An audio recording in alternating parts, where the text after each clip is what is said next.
नमस्कार, सुस्वागतम, वेलकम, स्वागत है आप सभी लोगों का।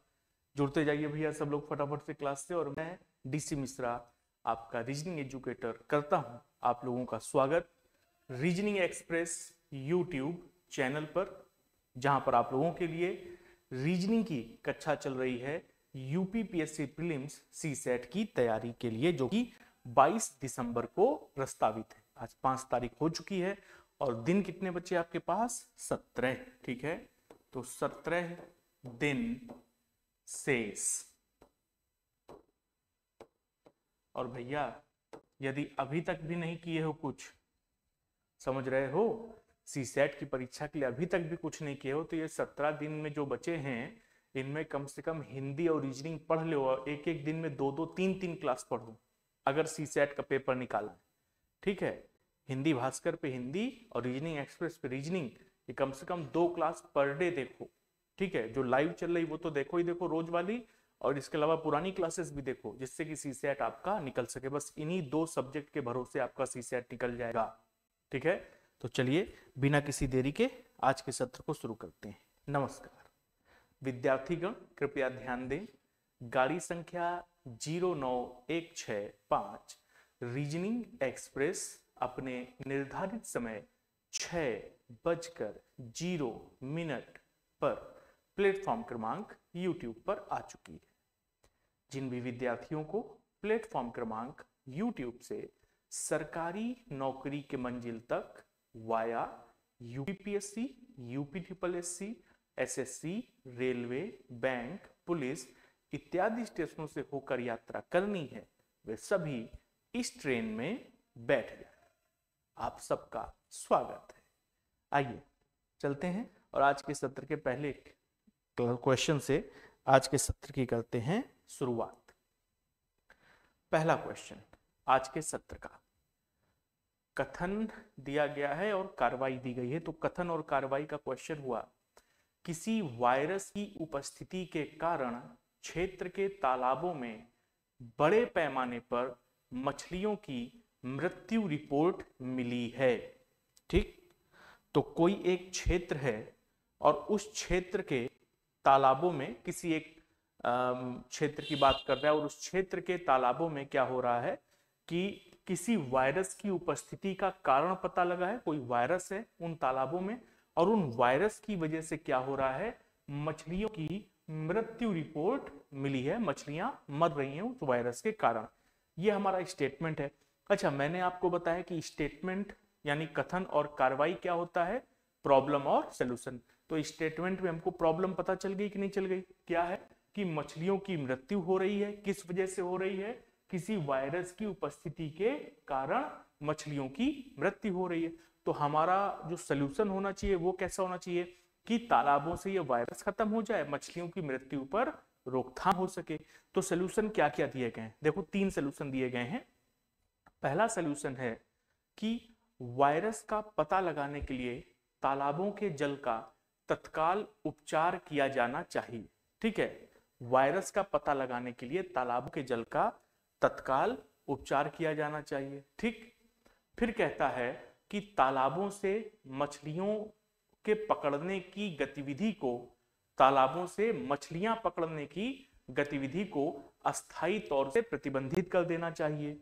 ठीक, मछुआरों से यह कहना चाहिए कि वे भविष्य में इस तत्व के पुनः उदित होने पर नजर रखें। ये 3 कार्रवाइयां, 3 सॉल्यूशन दिए गए हैं। ठीक है, तो पहला सॉल्यूशन जिसमें लिखा हुआ है कि वायरस का पता लगाने के लिए तालाबों के जल का तत्काल उपचार किया जाना चाहिए, क्या ये सॉल्यूशन सही सॉल्यूशन हो सकता है?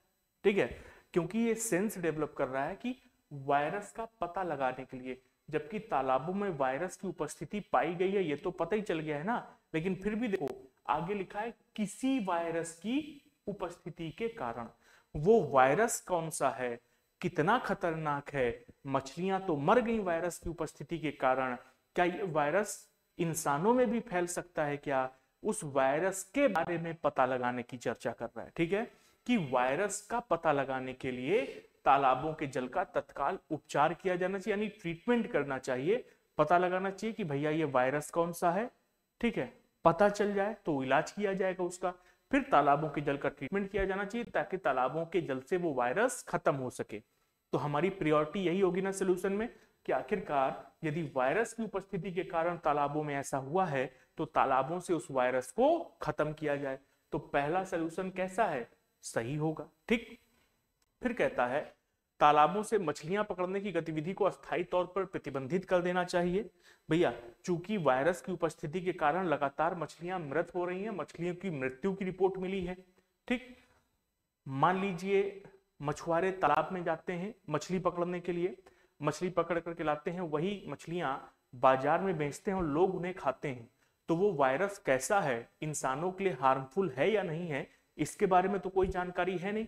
तो अस्थायी तौर पर क्या करना चाहिए, अच्छा उन मछुआरों को भी तो दिक्कत हो सकती है मछली पकड़ने के दौरान, यदि वो वायरस उनके शरीर में प्रवेश कर गया तो हो सकता है मछुआरों को दिक्कत हो। ठीक, तो फिलहाल चूंकि हमें जानकारी नहीं है इसलिए अस्थायी तौर पर, कैसे, अस्थायी तौर पर तालाबों में मछलियों को पकड़ने की अनुमति नहीं देनी चाहिए, उनको प्रतिबंधित कर देना चाहिए। यह भी सही है, आगे की संभावनाओं को ध्यान में रखते हुए दूसरा वाला सलूशन भी सही है।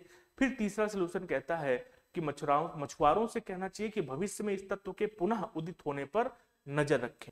ठीक है, यदि मछुआरों को ऐसी घटना फिर से देखने को मिलती है, ठीक है, मछुआरों को ऐसी घटना फिर से देखने को मिलती है जहां पर कोई वायरस की वजह से मछलियां मर रही हैं या मछलियां मर रही हैं, ये घटना देखने को मिलती है, तो क्या करना चाहिए, उन मछुआरों को कहना चाहिए कि नजर रखें और यदि ऐसा कुछ देखने को मिले तो तुरंत ही उन्हें प्रशासन को इसके बारे में बताना चाहिए। यह भी रोकथाम का एक तरीका होता है कि नहीं होता है, प्रिकॉशन लेना। भाई जैसे डॉक्टर के यहाँ आप जाते हैं, कोई बीमारी है, डॉक्टर ने उसका इलाज किया, इलाज हो गया, फिर डॉक्टर आपसे कहता है ना कि यदि आपको दोबारा ऐसे लक्षण नजर आवे तो देर मत करिएगा, आपकी बात तुरंत आ जाना हमारे पास में, है कि नहीं।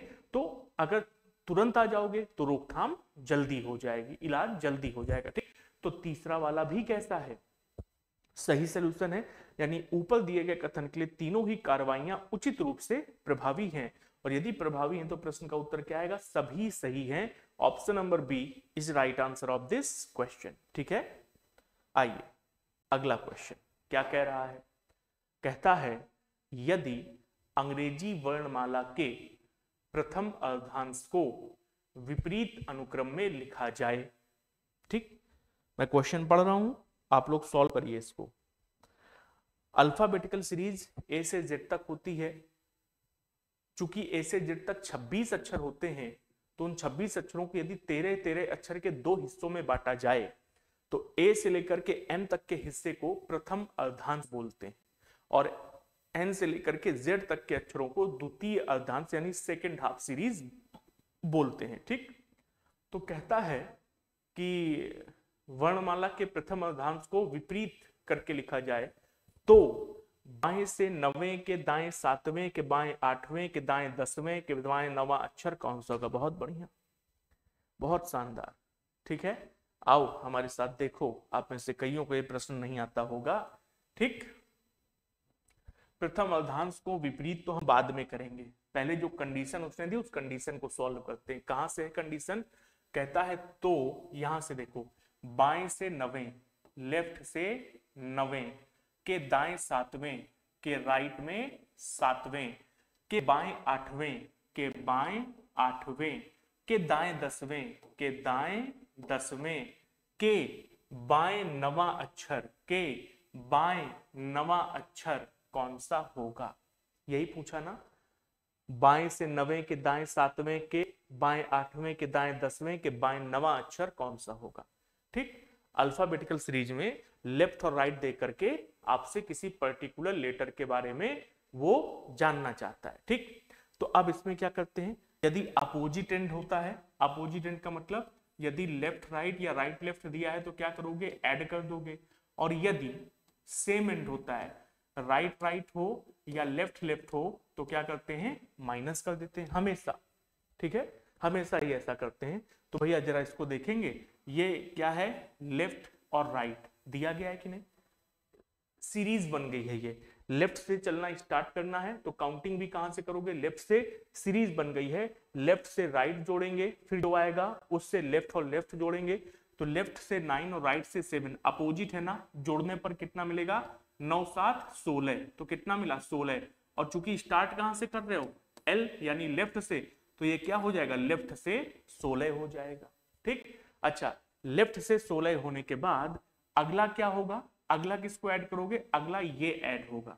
ठीक है, अगला किसको काउंट करोगे, लेफ्ट से 16 और लेफ्ट से 8। भाई ये तो हिस्सा निकल गया, तो अब ये लेफ्ट से 16 है, ये लेफ्ट से कितना है 8 है, तो दोनों लेफ्ट से, तो अब की बार क्या करोगे माइनस, तो 16 में से 8 गया तो कितना बचा, 8 बचा। कितना, कहां से, लेफ्ट से, क्योंकि स्टार्टिंग लेफ्ट से हुई थी तो लेफ्ट से 8 बचा। अगली बार क्या करोगे, लेफ्ट से 8 और राइट से 10, लेफ्ट से 8 और राइट से 10 हो गया।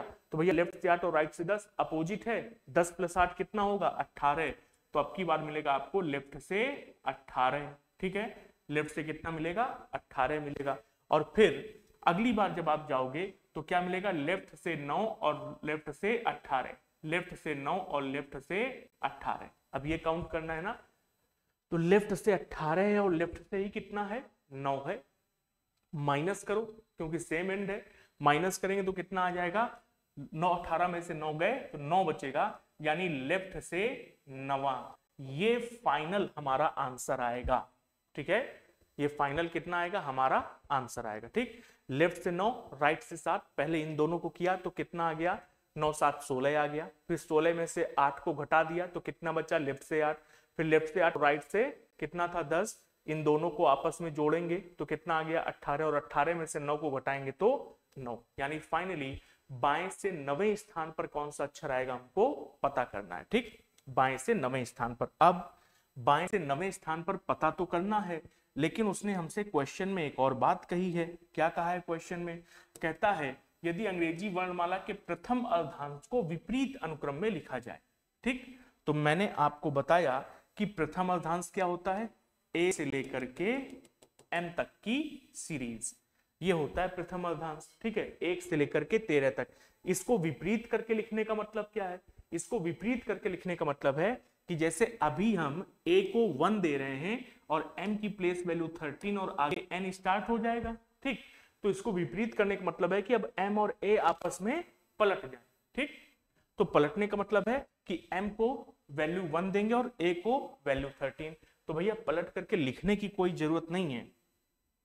हमसे अल्फाबेटिकल सीरीज पढ़ के अगर पलट के लिखना पड़ जाए परीक्षा में तो फिर धिक्कार हो जाएगा, है कि नहीं। ठीक, तो m को कितना देना है, 1 देना है, और m को 1 देते हुए कहां पर पहुंचना है, a पर पहुंचना है, विच इज 13। और आपको क्या काउंट करना है, बाएं से 9वें स्थान पर कौन आएगा, बाएं से 9वें स्थान पर कौन आएगा। अभी भी हमको इस अल्फाबेटिकल सीरीज की जरूरत नहीं है, क्योंकि अगर वो हमसे पूछ रहा है बाएं से 9वें स्थान पर क्या आएगा, तो यहां पर टोटल कितने अक्षर हैं, 13। आप चाहें तो गिन सकते हैं कि m पहले स्थान पर आ रहा है, इसके बाद l आएगा, ठीक है, उसके बाद k आएगा, उसके बाद j आएगा। आप चाहें तो ऐसे गिने, लेकिन हम बिना गिने बता देंगे कि बाएं से 9वें स्थान पर e आएगा। अब की स्थिति में क्या आएगा, e कैसे आएगा, 13 अक्षर टोटल है। ठीक है, तो 13 में 1 जोड़ दो 14, और उसमें से 9 घटा दो तो कितना बचा 5। ठीक है, तो जो हमको यहां से काउंट करना पड़ेगा ना, और ई पर पहुंचेंगे 9वें स्थान पर, हम राइट से ए से काउंट करते हुए वहां से ई पर पहुंच सकते हैं। ठीक, सिंपल सा क्वेश्चन। ठीक है, तो भैया एम एल के जे, इसके बाद क्या आएगा आपका आई आएगा, और आगे बढ़ोगे तो क्या आएगा एच आएगा, और आगे बढ़ोगे तो क्या आएगा जी आएगा, फिर क्या आएगा एफ आएगा, फिर क्या आएगा ई आएगा। नहीं, 3 3 6 और 3 9, 9वें स्थान पर कौन आ रहा है आई। ठीक, जबकि यही आप ए से पीछे से गिनते तो A B C D E, 5वें स्थान पर कौन आता, ई आता। तो क्या करेंगे 5वें स्थान के लिए, टोटल 13 लेटर हैं, 13 + 1। अब ये 1 क्यों जोड़ रहे हो, क्योंकि भैया एल इसी बीच में है और आप उसको घटा रहे हो ना, इस वजह से 1 को ऐड कर रहे हैं, ताकि आप एल को ही ना माइनस कर देना वहां पर। ठीक, तो 13 + 1 और माइनस लेफ्ट से 9, कितना आ जाएगा, ये आ जाएगा 5। अब क्या करो, ए से 5वें स्थान पर कौन आता है ई, तो भैया ई आपके प्रश्न का उत्तर आ जाएगा। ठीक है, कुछ लोगों को लगेगा कि भैया ये क्वेश्चन गुरुजी क्या इसका क्वेश्चन परीक्षा में पूछा जाएगा, सी सेट में क्या ऐसा पूछा जाएगा। मैं कहूंगा कि कम संभावना है। ठीक, वो तुमसे अगर ऐसा क्वेश्चन पूछेगा तो ऊपर क्या करेगा, ऊपर खेल नहीं करेगा, प्रथम अर्धांश तुम्हारा एज इट इज रहेगा। ठीक है, और यदि उसने प्रथम अर्धांश को बदल दिया तो नीचे जो खेल है ना, लंबा सा लेफ्ट से 9, राइट से 17, लेफ्ट से 8, ऐसे नहीं करेगा। फिर वो तुमको दे देगा लेफ्ट से 15 के लेफ्ट 8वें स्थान पर कौन आएगा, बस सिंपल सा। ठीक है, तो ये आपको सिखाने के लिए मैंने यहाँ पर ऊपर वाले खेल को बड़ा कर दिया था कि प्रथम अर्धांश को भी बदला जाता है। ठीक, आओ अगले क्वेश्चन पर चलते हैं। अगला क्वेश्चन, उस विकल्प का चयन करें जो तीसरी संख्या से उसी प्रकार संबंधित है जैसे दूसरी संख्या पहली संख्या से संबंधित है। ठीक, तो आओ जरा देखा जाए। 11 संबंधित है 125 से, 11 का स्क्वायर कितना होता है 121, और ये लिखा हुआ है 125। ठीक है, तो 13 का स्क्वायर 169 हो गया, स्क्वायर से हो गया। देखो 11 किससे संबंधित है, 11 संबंधित है 125 से, तो भैया 11 का स्क्वायर कर दो और 4 जोड़ दो, तो 11 का स्क्वायर कितना होता है 121, और 4 जोड़े तो 125 आ गया। तो अगली बार क्या करें, 13 का स्क्वायर कर दें, तो 13 का स्क्वायर कितना होता है 169 प्लस 4 जोड़ दो तो कितना आना चाहिए 173, 9 4 13। Option number B is right answer. ठीक है, तो तीसरे प्रश्न का उत्तर क्या आएगा, बी आ जाएगा। आइए अगला क्वेश्चन, दी गई श्रृंखला में अगला पद ज्ञात करें। बताओ उत्तर, बताओ इसका उत्तर हम देख रहे हैं, बताओ। क्लास रिकॉर्डेड है तो क्या हुआ, उत्तर हम देख रहे हैं, बताओ क्या उत्तर आएगा इसका। 80, 119, 166, 221, क्या उत्तर हो सकता है।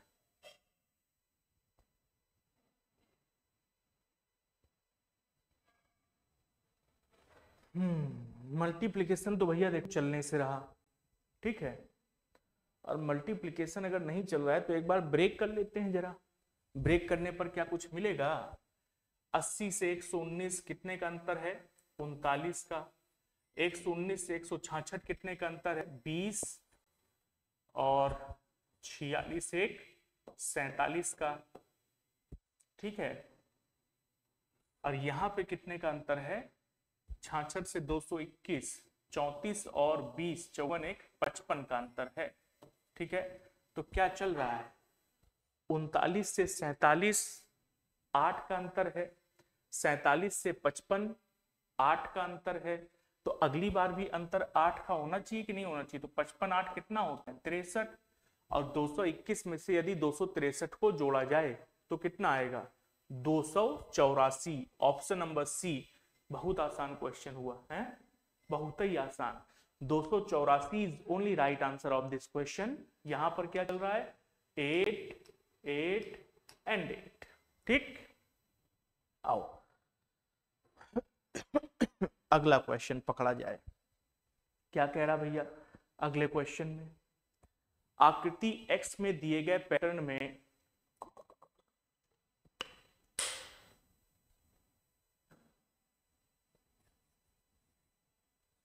कौन सी आकृति सन्निहित है। एम्बेडेड फिगर्स यानी कि सन्निहित आकृतियों का एक चैप्टर होता है, उसका क्वेश्चन है।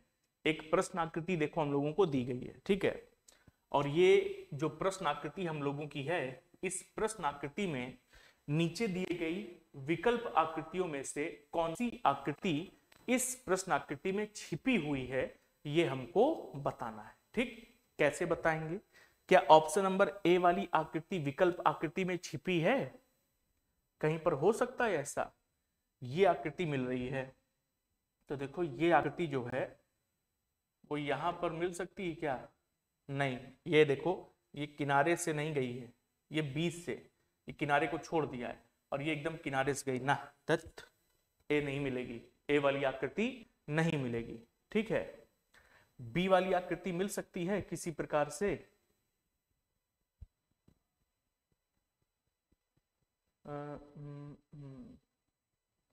नहीं, बी वाली आकृति भी नहीं मिल रही है, छोड़ो। सी वाली आकृति मिल सकती है, तो सी वाली में इतनी आकृति तो मिल रही है, ये वाली आकृति तो मिल रही है। ठीक है, नीचे वाली आकृति नहीं मिलेगी ना, ये भी बेकार है। ठीक है, तो सी इज कैंसिल। अब बचा केवल डी, तो क्या डी वाली आकृति मिल रही है, डी वाली आकृति मिल रही है, और मिल रही है तो कहां पर मिल रही है, कॉर्नर से किधर से ऐसे आ सकता है।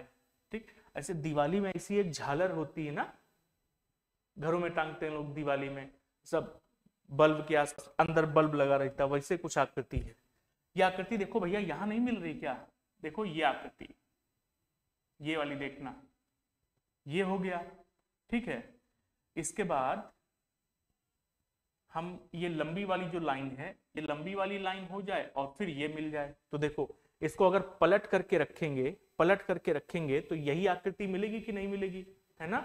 और इधर वाली जो आकृति, ये छोटी लाइन है पहले, फिर ये बड़ी वाली लाइन हो गई और फिर ये और छोटी वाली लाइन हो गई, देखो ये मिलेगी कि नहीं मिलेगी। ठीक है, इसी को अगर हम रोटेट करके देखें तो ये आकृति हमको डी वाली दी गई है, तो D is only right answer of this question. ठीक, आ जाओ भैया अगला क्वेश्चन, डाइस का बढ़िया जबर क्वेश्चन है।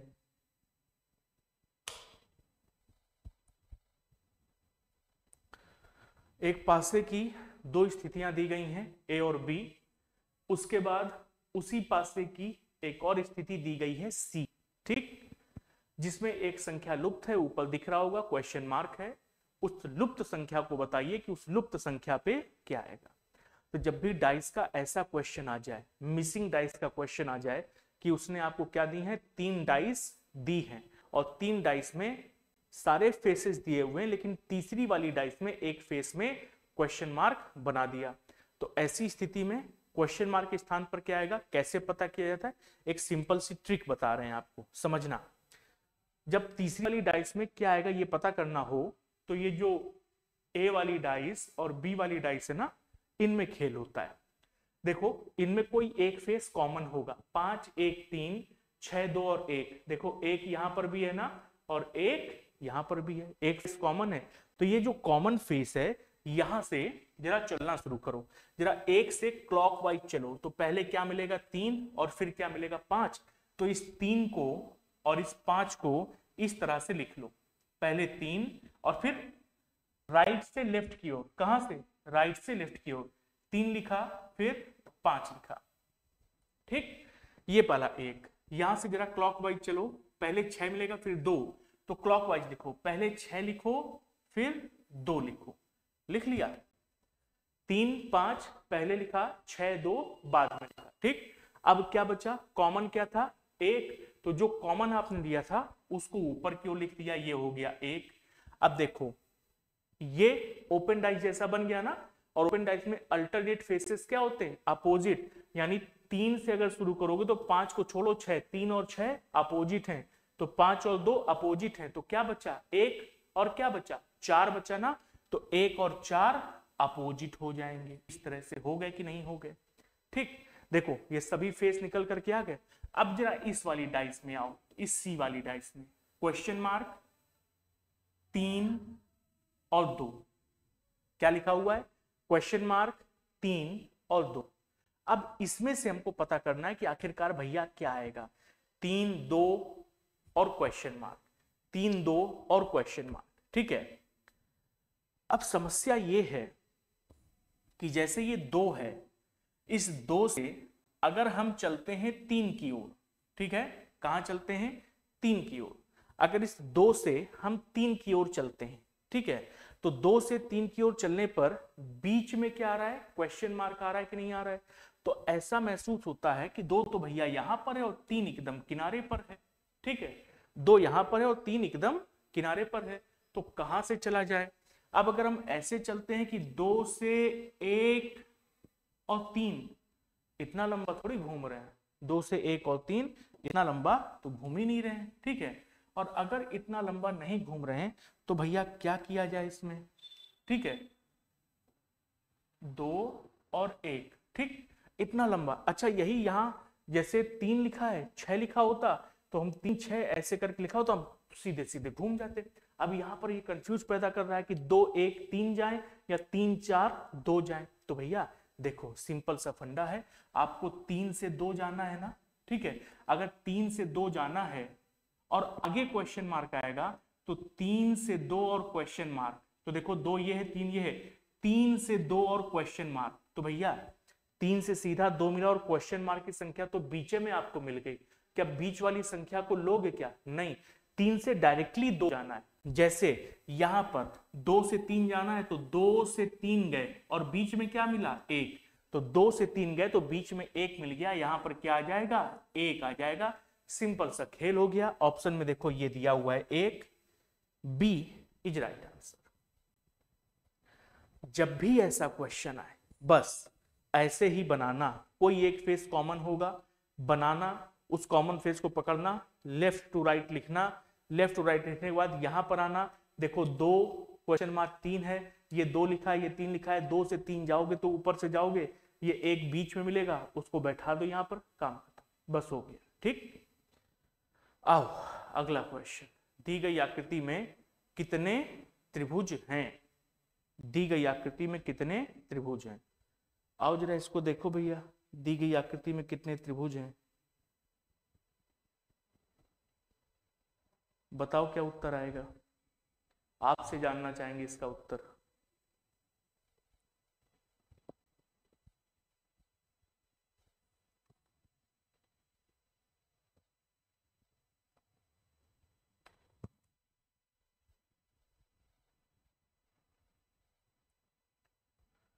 बताओ बताओ, बिना बताए काम नहीं चलेगा। क्या उत्तर आएगा इसका?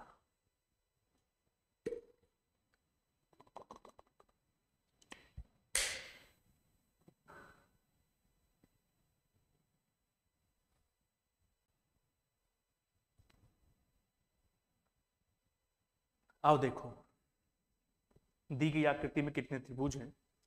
जब ऐसी कोई आकृति मिले, ठीक है, तो इसमें पहले तो लगा सकते हैं ट्रिक भैया। देखो कौन सी ट्रिक लगा सकते हैं? जैसे ये फिगर है ना, ठीक है, इसके पार्टीशन कितने हैं? 1, 2 और 3, 3 पार्टीशन हो गए अंदर से। तो जब भी ऐसा ट्रायंगल मिले जहां अंदर पार्टीशन हो, तो उसमें ट्रायंगल के अंदर यदि ट्रायंगल काउंट करने के लिए कहे, बड़ा सिंपल फंडा समझ लो, लिखो 1, 2, 3 और 4, जितने पार्टीशन हो उतना लिख डालो। तो कितने पार्टीशन है? 4 लिख डाला, सबको उठा करके जोड़ दो, 4 + 3 + 2 + 1, ये कितना आता है? 10। यानी इसमें इस ऊपर वाले हिस्से में केवल 10 ट्रायंगल है। सिमिलरली भैया इस नीचे वाले ट्रायंगल में 1, 2, 3, 4, यहां से भी तो 10 ट्रायंगल मिलेगा कि नहीं मिलेगा? तो प्लस का और कितना हो गया? 10 हो गया, प्लस का 10 हो गया। ठीक, अच्छा ये तो सीधे सीधे ट्रिक से निकाल लिया हम लोगों ने। क्या इसके अलावा और कोई ट्रायंगल भी उपलब्ध है क्या?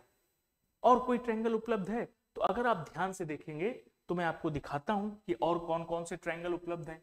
भैया एक ये, जब इन दोनों को आपस में आप मर्ज करोगे तो ये ट्रायंगल नंबर 1 निकल करके आएगा।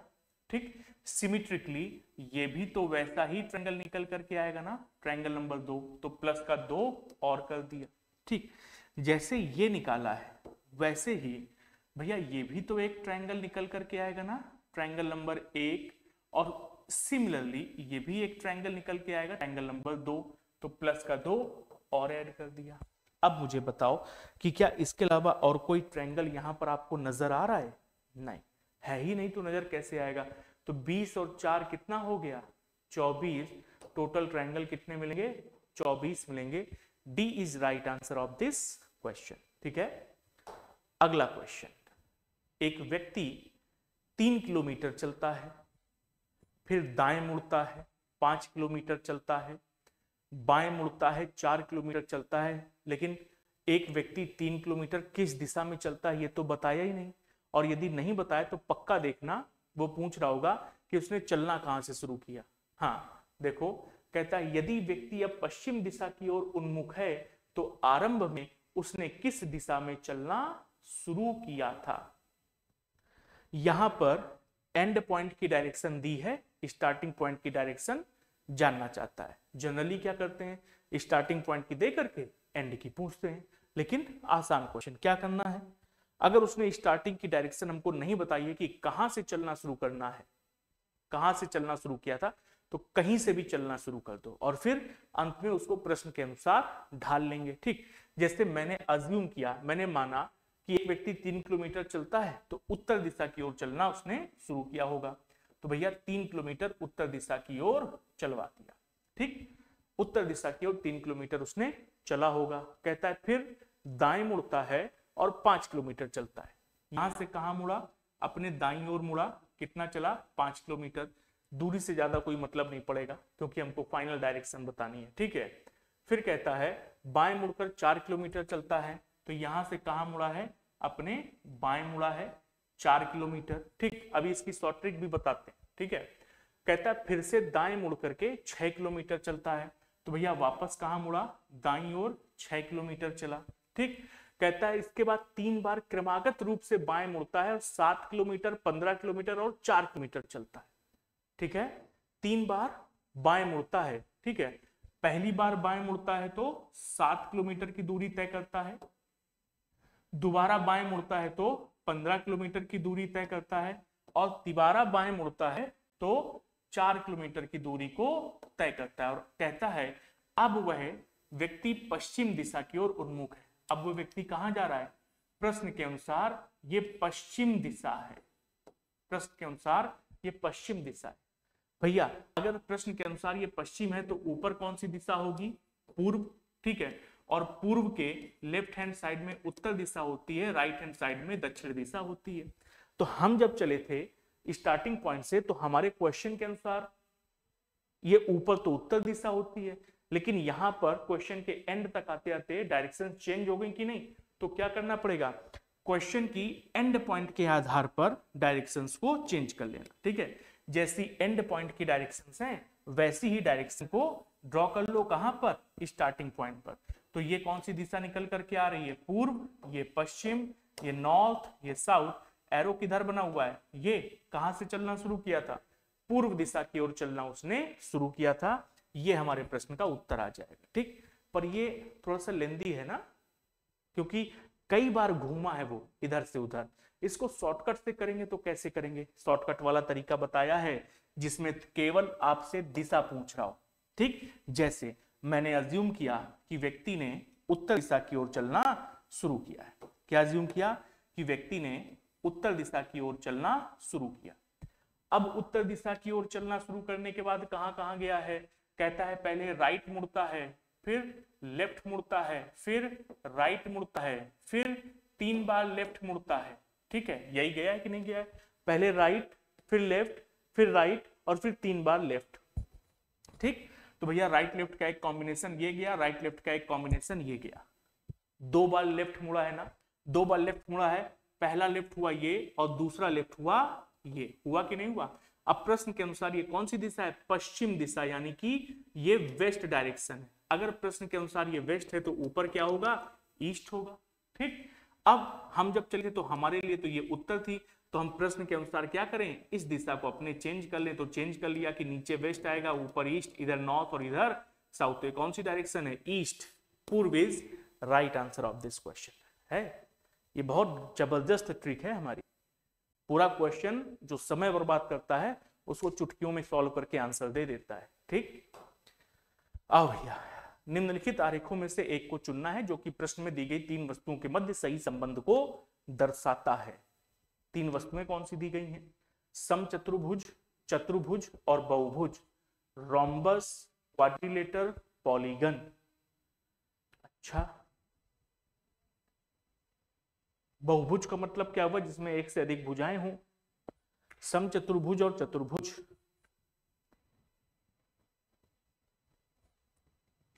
सम चतुर्भुज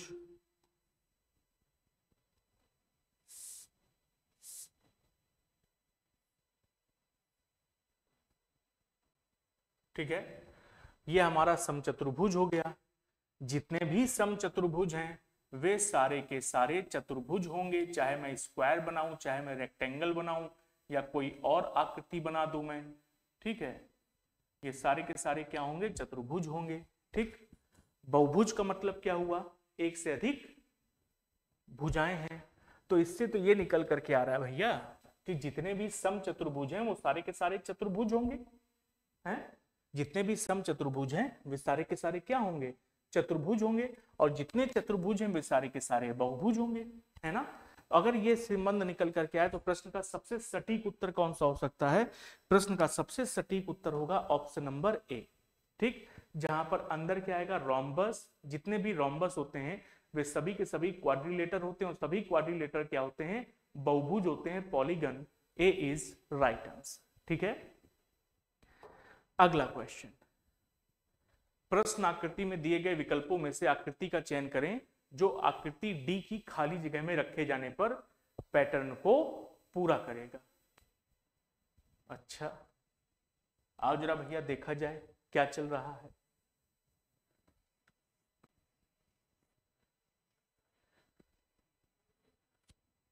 इसको एक तरह से सीरीज का क्वेश्चन है, इसको एनालॉगी भी बना सकते हैं, कोई हर्ज नहीं है एनालॉगी बनाने में।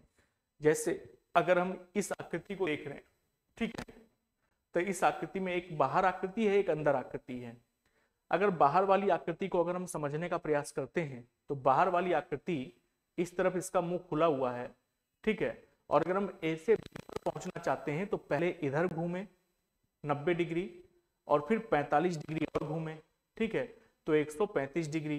ठीक है, 135 से ये 45 हुआ है, तो इधर इधर 135 आए, फिर 45, तो अगला फिर 135 होना चाहिए, है ना। एक तो ये स्थिति हो सकती है भैया, ठीक। और दूसरी स्थिति हम ये कर सकते हैं कि ये ए है और ये सी, ए और सी एनालॉगी बना करके अगर चलें तो यहां पर ये इस तरफ की ओर है तो ये इस तरफ की ओर है, अपोजिट हो जाएगा, ठीक है, अपोजिट। तो ऐसी स्थिति में ये अगर बी वाला है तो इसका अपोजिट क्या आएगा? इसका अपोजिट आएगा ये। हाँ, चाहे रोटेशन करो चाहे अपोजिट वाला लो, एक ही तरह का खेल आ रहा है, ठीक है, एक ही तरह का खेला आ रहा है, ठीक। अब अंदर क्या चल रहा है जरा इसको पकड़ा जाए भैया, ठीक है। अगर ए से हम इस पर जाते हैं, ठीक है, तो ए से सी पर जाते हैं, इसको रोटेट करो उधर। अगर हम इसको सीधा सीधा इधर रोटेट करते तो ये आती ऐसी आनी चाहिए थी, लेकिन उसने क्या किया, इस लाइन को भी बदल दिया है कि लाइन ऐसी आती तो उसने उसको ऐसे कर दिया है, ठीक। तो यहां पर भी यही काम कर लें, यहां पर भी यही काम कर लें। ये जो आकृति है इसको 90 डिग्री रोटेट करें, ठीक। और अगर इसको 90 डिग्री रोटेट करते हैं, इस वाली आकृति को 90 डिग्री अगर रोटेट किया जाए, ठीक, तो भैया 90 डिग्री रोटेट करने पर बन जाएगा ये और ये आकृति हमारी आएगी इस तरफ, ठीक है, ये आकृति हमारी इस तरफ आएगी, यहां से 90 डिग्री एंटी क्लॉक, ठीक है। तो ये आकृति मिल गई, इसको 90 डिग्री एंटी क्लॉक, तो ये आकृति हमको यहां पर मिल रही है और चौथे वाले में मिल रही है। यहां पर अगर इसको हम करेंगे तो ये आकृति ऐसे आती, ठीक है, ये ऐसे आनी चाहिए थी और अब ये चेंज होकर के ऐसे दिखाई देगी। चेंज करेंगे ना तो option number A is right answer. भैया बी किसी संभव नहीं है, ठीक है, 3 किसी हाल में नहीं संभव है, ठीक।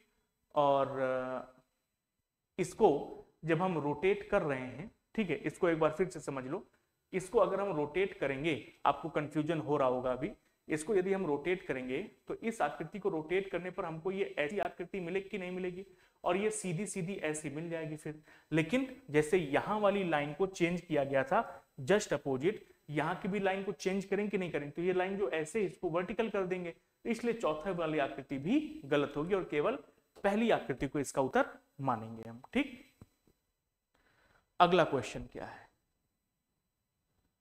अगला क्वेश्चन है भैया, शब्दों में से 3 एक प्रकार हैं, समान भिन्न को चुने। चश्मे, चश्मा, बाइफोकल्स, ऑप्टिकल रीडर। क्या अलग होगा? चश्मे, चश्मा, बाइफोकल्स और ऑप्टिकल रीडर। चश्मे पहने जाते हैं, चश्मा पहना जाता है, बाइफोकल्स भी पहना जाता है, ठीक है। बाइफोकल मतलब दोनों तरह के लेंस, दोनों आंखों में पहने, ठीक है। तो चश्मा भी पहनता है व्यक्ति, चश्मे भी पहनता है और बाइफोकल भी पहनता है। ऑप्टिकल रीडर तो नहीं पहनता, यही अलग हो जाएगा। ऑप्टिकल रीडर इनमें से अलग, ठीक है। ये हमारे प्रश्न का उत्तर होगा। Optical reader is a kind of scanner, ठीक है। ये क्या होता है? एक काइंड ऑफ स्कैनर होता है जो कंप्यूटर सिस्टम में होता है, और ये ये ऑप्टिकल रीडर करता क्या भैया, इस इमेज को स्कैन करके उसको हमारे और कंप्यूटर के समझने लायक बनाता है। ठीक, तो यही ऑप्टिकल रीडर अलग हो जाएगा। ठीक, आइए, एक जन्मदिन पार्टी में 5 मित्र एक पंक्ति में बैठे हैं, कुछ कंडीशंस बताई गई हैं कैसे कैसे बैठे हैं। कहता है टी किंतु बाई और पी के बीच में एक और बैठा है। अच्छा, कुछ गड़बड़ है क्या क्वेश्चन में? आओ जरा देखा जाए भैया। 5 व्यक्ति एक जन्मदिन की पार्टी में बैठे हैं, एम बाई ओर है ओ के। तो उसने ये तो नहीं बताया कहां देख रहे हैं, तो सब उत्तर की ओर देख रहे होंगे। तो कह रहा है एम बाई ओर है ओ के। ठीक है, तो ये रहा ओ, और अगर उत्तर की ओर देख रहे हैं तो यहां पर एम आ जाएगा, एम बाई ओर है ओ के और दाई ओर है पी के। ठीक है, तो पी के दाई ओर कौन बैठा है, एम, तो ये पीएमओ आ गया। ठीक है, क्योंकि सबके सब कहां देख रहे हैं, उत्तर की ओर, तो उधर ये राइट और ये लेफ्ट हो गया। तो एम ओ के बाई ओर और पी के दाई ओर है। ठीक, फिर कहता है कि पी के एस बैठा है दाई ओर, किंतु दाई ओर टी के और बाई ओर पी के। अच्छा, ठीक, चलो चलो, तो भैया एस कहां बैठा है, एस बैठा है दाई ओर टी के किंतु बाई ओर पी के। तो पी के बाई ओर कौन आ जाएगा, एस, और एस किसके दाई ओर बैठा है, टी के दाई ओर बैठा है, तो T S P M O ये बन जाएगा। उसने पूछा बताओ भैया बीच में कौन बैठा है, तो बीच में बैठा है पी। तो बस यही बी इसका उत्तर आ जाएगा कि पी बैठा हुआ है, कौन, बीच में बैठा हुआ है। ठीक, हाँ, अगला क्वेश्चन कहता है यदि किसी अधिवर्ष में शुक्रवार के 3 दिन के बाद 1 मार्च आता है। अधिवर्ष का मतलब समझते हैं ना, लीप ईयर। तो अधिवर्ष का यानी लीप वर्ष का समय है, और शुक्रवार के 3 दिन बाद जो दिन पड़ेगा वो 1 मार्च को आता है। शुक्रवार के 3 दिन बाद जो दिन पड़ेगा वो कब आता है, 1 मार्च को। तो शुक्रवार के 3 दिन बाद क्या आता है, शुक्रवार के 1 दिन बाद शनिवार, 2 दिन बाद रविवार, 3 दिन बाद सोमवार। ठीक, तो प्रश्न के अनुसार किसी लीप वर्ष में शुक्रवार के 3 दिन बाद जो कि सोमवार आता है वो 1 मार्च को पड़ता है, यानी 1 मार्च को कौन सा दिन है, सोमवार का दिन है। ठीक, 1 मार्च को सोमवार का दिन है। अगर 1 मार्च को सोमवार का दिन है तो 22 नवंबर को सप्ताह का कौन सा दिन होगा, 22 नवंबर को सप्ताह का कौन सा दिन होगा। तो 1 मार्च की तारीख हमको पता है, 22 नवंबर तक जाना है, तो मंथ वाइज चलना पड़ेगा। कैसे चलेंगे मंथ वाइज फिर, तो मार्च कितने दिनों का महीना होता है, 30 दिनों का। लेकिन 1 मार्च के बारे में हमको पता है कि 1 मार्च को सोमवार है, तो 1 मार्च तो निकल गया। कितने दिन बचे आपके पास, 30 दिन बचे कि नहीं बचे, तो 30 दिनों में रिमाइंडर कितना मिलेगा, 7 चौका 28, रिमाइंडर मिल गया 2। ठीक, ये मार्च का। अप्रैल का रिमाइंडर 30 का महीना होता है 2, मई का रिमाइंडर 3, फिर जून का 2, जुलाई का 3, अगस्त का 3, सितंबर का 2, अक्टूबर का 3, और नवंबर में जाना है 22 तारीख तक, तो 7 3 21, रिमाइंडर मिला 1। ठीक है, तो हम लोगों ने मार्च से नवंबर तक का रिमाइंडर निकला, मार्च अप्रैल मई जून जुलाई अगस्त सितंबर अक्टूबर और नवंबर। 7 साल के जितने पैटर्न है सबको कैंसिल कर दें, 2 2 4 3 7 कैंसिल हो गया। ठीक है, 2 3 5 2 7 कैंसिल हो गया, 3 3 6 1 7 ये भी कैंसिल हो गया, सब कैंसिल हो गए। ठीक है, और यदि सब कैंसिल हो रहे हैं तो फिर भैया जिस तिथि पर चले हैं वही तिथि हमारे प्रश्न का उत्तर आ जाएगा। तो हम तो चले हैं सोमवार से, ऑप्शन में तो कहीं सोमवार दिया ही नहीं है। ठीक है, ये कहां गड़बड़ है भैया फिर। यदि किसी अधिवर्ष में शुक्रवार के 3 दिन बाद 1 मार्च आता है, तो लीप ईयर है, बिल्कुल ठीक है। 3 दिन बाद 1 मार्च आता है, ठीक है, तो शुक्रवार के 3 दिन बाद 1 मार्च आता है, तो शुक्रवार के 3 दिन बाद शनिवार, रविवार और सोमवार। ठीक है, तो सोमवार के बाद क्या आता है, 1 मार्च। सोमवार को 1 मार्च की तारीख पड़ेगी। अगर सोमवार को 1 मार्च की तारीख है तो 22 नवंबर को कौन सा दिन होगा ये जानना चाहता है। उसके हिसाब से बिल्कुल सटीक काम किया गया है।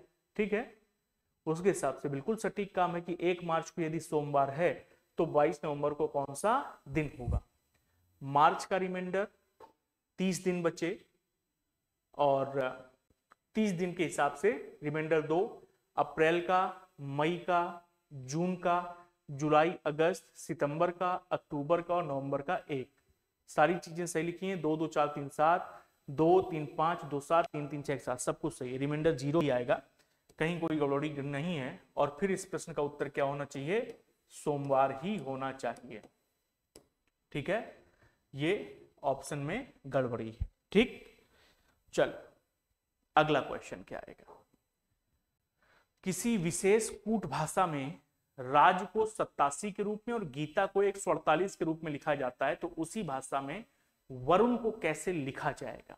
ठीक है, राज को 87 लिखा गया है, गीता को 148, यानी प्लेस वैल्यूज का प्रयोग किया गया है। राज का कोड क्या है? 87। आर की प्लेस वैल्यू 18, ए की 1, जे की 10। पहुंचना है 87 पर, जरा जोड़ दो सबको। ठीक है, ऐसे क्वेश्चन में जहां पर संख्याएं कम हो और लेटर्स ज्यादा, सीधा जोड़ने वाला काम करो। जोड़ो सबको। 18 1 19 10 29, 29 आएगा। 29 में कितने का गुणा करें कि 87 पर पहुंच जाए? 20 3 60 और 9 3 27, बस मल्टीप्लाइड बाई 3। लॉजिक पकड़ में आ गया? मल्टीप्लाइड बाई 3 लॉजिक हो गया भैया। ठीक है, सेम काम गीता में चल रहा होगा, चाहे तो देखो। गीता का कोड क्या है? 148, 7 9 20 1। ठीक है, ये जी की वैल्यू 7, आई की वैल्यू 9, टी की वैल्यू 20 और ए की वैल्यू 1। तो ये कितना हो गया? 20 10 30 और 37 हो गया। ठीक है, 37 में यहां राज में 3 का गुणा किया क्योंकि 3 लेटर थे। यहां पर कितने का गुणा करेंगे? 4 का। 37 इंटू 4, 3 चौको 120 और 7 चौको 28। क्यों 4 का गुणा कर रहे हैं? क्योंकि गीता में 4 लेटर। सेम काम वरुण में करेंगे, तो वरुण का कोड यदि निकालेंगे तो VARU और N। 22 1 18 21 और 14। ठीक है, कितने लेटर हैं? 5। तो 22 और 18 कितना हो गया? 40। 40 20 60, 10 70 और 2 72। ठीक है, तो 7 पना 35, 350। अच्छा ठीक है, चलो। तो इसमें कितने का मल्टीप्लाई करेंगे भैया? 5 का मल्टीप्लाई करेंगे सीधे सीधे। तो सबको जोड़ लेते हैं। 22 हो गया हमारे पास में, 22 1 23 हो गया। 23 10 कितना होता है? 33। 33 और 8 कितना हुआ? 41। 41 और 20 कितना हुआ? 61। 61 1 कितना हो गया? 62। 62 10, 72 और 4 76। 76 में किया 5 का गुणा, तो 6 पंचे 30 और 7 पंजा 35, यानी 380 इसका उत्तर आना चाहिए, which is a. That is right answer of this question. ठीक है, अगला क्वेश्चन। तस्वीर में एक महिला की तरफ इशारा करते हुए सरिता ने कहा। ठीक, तो हमारे पास एक तस्वीर है। ठीक है, और इस तस्वीर में एक महिला की तरफ इशारा करते हुए सरिता ने स्टेटमेंट दिया है। स्टेटमेंट किसने दिया है? सरिता ने। ठीक है, यह नेहा की मां है। ये महिला कौन है? नेहा की मां। ठीक है, ये महिला नेहा की मां है। ये महिला नेहा की मां है, जिसका पिता, यानी नेहा का पिता, नेहा का पिता मेरा बेटा है। सरिता का कौन है? बेटा है। ठीक, सिंपल सा फंडा। ये महिला नेहा की मां है, जिसका पिता, ठीक है, यानी नेहा का पिता मेरा बेटा है। ठीक है, तस्वीर में दी गई महिला से सरिता के बेटे की पुत्री, तस्वीर में दी गई महिला है ये। ठीक है, इस महिला से सरिता के बेटे की पुत्री नेहा की दादी कौन? दादी कौन है? सरिता की इकलौती बेटी। ठीक है, तो सरिता की इकलौती बेटी किस प्रकार संबंधित है? आसान सा क्वेश्चन, बुआ इसका उत्तर आ जाएगा। ठीक है, आंटी दिया भी हुआ है क्वेश्चन में। ठीक, तो क्या बोला है कि तस्वीर में दी गई महिला से सरिता के बेटे की पुत्री नेहा की दादी सरिता की इकलौती बेटी किस प्रकार से संबंधित है? तो ये महिला, अच्छा महिला से संबंध पूछा है, नेहा से नहीं। तो ये महिला इसके लिए क्या हो जाएगी? ये महिला सरिता की इकलौती बेटी के लिए उसकी भाभी हो जाएगी ना, सिस्टर इन लॉ। ये महिला सरिता की इकलौती बेटी से कैसे संबंधित है? ये महिला सरिता के लिए उसकी बहू है तो उसकी बेटी से भाभी के तौर पर संबंधित होगी, और भाभी का कोई भी ऑप्शन यहां पर नहीं दिया, तो इनमें से कोई नहीं is only right answer of this question. यह हमारे प्रश्न का उत्तर हो जाए। ठीक है, चलो, तो ये थी भैया हम लोगों की आज की क्लास। आज के सत्र को अब यहीं पर करेंगे समाप्त। आप हमारे ऑफिशियल ऐप को डाउनलोड ना करना भूलें प्ले स्टोर से, इसका लिंक डिस्क्रिप्शन में दिया हुआ है। ठीक, साथ ही साथ आप हमसे हमारे टेलीग्राम चैनल पर भी जुड़ सकते हैं। यहां पर आपको regular exam updates, notification updates, class updates दिए जाएंगे, और साथ ही साथ आप अपने डाउट्स को भी यहां पर शेयर कर सकते हैं। चाहे तो इस क्यूआर कोड को स्कैन कर लें, या फिर इसका ज्वाइनिंग लिंक डिस्क्रिप्शन में दिया हुआ है, वहां से भी आप हमको ज्वाइन कर सकते हैं। ठीक, चलिए, आज के इस सत्र को लाइक करना मत भूलिएगा भैया, कमेंट करना मत भूलिएगा। साथ ही साथ आप जहां कहीं भी शेयर कर सकते हैं इस क्लास को शेयर करें, और सब्सक्राइब करना ना भूलें। किसको? रीजनिंग एक्सप्रेस चैनल को। ठीक, आज के सत्र को खत्म करते यहीं पर। आप सभी लोग खूब खुश रहो, मौज करो, मस्ती में रहो, पढ़ाई लिखाई करते रहो और सिलेक्शन निकालो। ठीक, thank you so much, good night, शुभ रात्रि, सब बखैर, फिर से मिलते हैं।